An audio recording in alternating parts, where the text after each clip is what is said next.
வணக்கம். நான் தான் உங்கள் அக்கறை ஆரம்ப பேசுகிறேன். இன்றைக்கி ஒரு குட்டி கதை சொல்ல போகிறேன். ஒரு ஊரில் ஒரு செல்வந்தர் இருந்தார். அந்த செல்வந்தர் வந்து ஒரு கோயில் கட்டணும்னு நினச்சார். அந்த கோயிலுக்கு ஒரு நல்ல அற்புதமான சிலை செய்யணும் அப்படின்னு நினச்சார். நினச்சிட்டு அந்த எங்கேயோ தேடி ஒரு நல்ல அற்புதமான சிற்பியை ஒருத்தவரை தேடி பிடிச்சார். மிகவும் அற்புதமான நியாயமான ஒரு சிற்பி. அதை தேடி பிடிச்சி அவர்கிட்ட சிலை செய்யணும்னு சொன்னார்.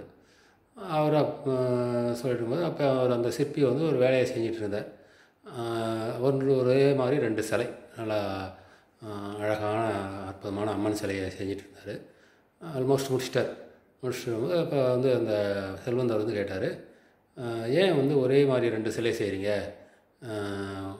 ஒரே மாதிரி 2 கோயில் கட்ட போகிறீங்களா அப்படின்னாரு. அதனால் உடனே சிற்பி இல்லை, அது வந்து ஒரு சிலை வந்து விண்ணமாயிடுச்சு, அதாவது பழுதடைஞ்சு போச்சு, வீணாக போயிடுது, அதனால் இன்னொரு சிலை செய்கிறேன், நான் ஒரு முக்கியமான அவருக்கு கொடுக்கணும், அதனால் அதை சரியாக செய்கிறேன் அப்படின்னாரு.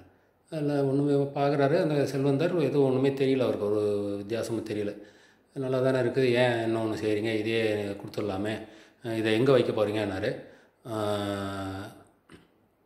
மேலே 200 அடிக்கு மேலே உயரத்தில் வைக்க போகிறேன் அப்படின்னாரு.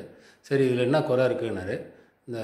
அவர் அந்த சிற்பி சொன்னார், அந்த மூக்கு பாருங்கள், அந்த மூக்கில் லேசாக ஒரு விரிசல் மாதிரி இருக்குது பாருங்கள் அப்படின்னாரு. உடனே அவர் பார்த்தாரு, ரொம்ப கிட்ட போய் பார்த்தா தான் தெரியுது. உடனே செல்வந்தார், என்னங்க நீங்கள் ஒரு 200 அடிக்கு மேலே தான் அதை வைக்க போகிறீங்க, அது யாருக்கு தெரிய போகுது, நீங்களே அதை அப்படியே வச்சுட்டா அது யாருமே தெரிய போகிறதில்ல, யாருக்கும் கண்ணிலும் பட போகிறதில்ல அப்படின்னு அந்த செல்வந்தர் சொன்னார்.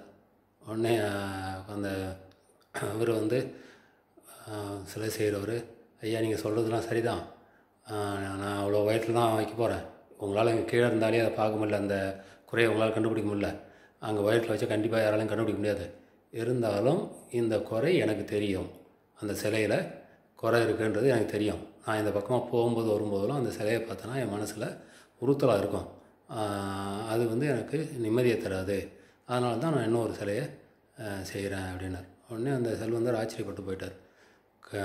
ஏன்னா ஒரு சின்ன தவறுக்காக மறுபடியும் ஒரு மாதம் உழைப்பை நீங்கள் வேஸ்ட் பண்ணுறீங்களே அப்படின்ட்டு. அப்போ அவர் சொன்னார், அதுதான் என்கிட்ட இருக்கிற நேர்மை, அதுதான் நான் வந்து சின்ன தவறு கூட எனக்கு கிடைக்கக்கூடாது, நான் செய்கிற தொழிலுக்கு சரியாக இருக்கணும் அப்படின்னு நினைக்கிறவன் அப்படின்னார். இதில் வந்து என்ன தெரியுதுன்னா, யாராக இருந்தாலும் அந்த செய்கிற தொழிலில் சரியாக இருக்கணும்.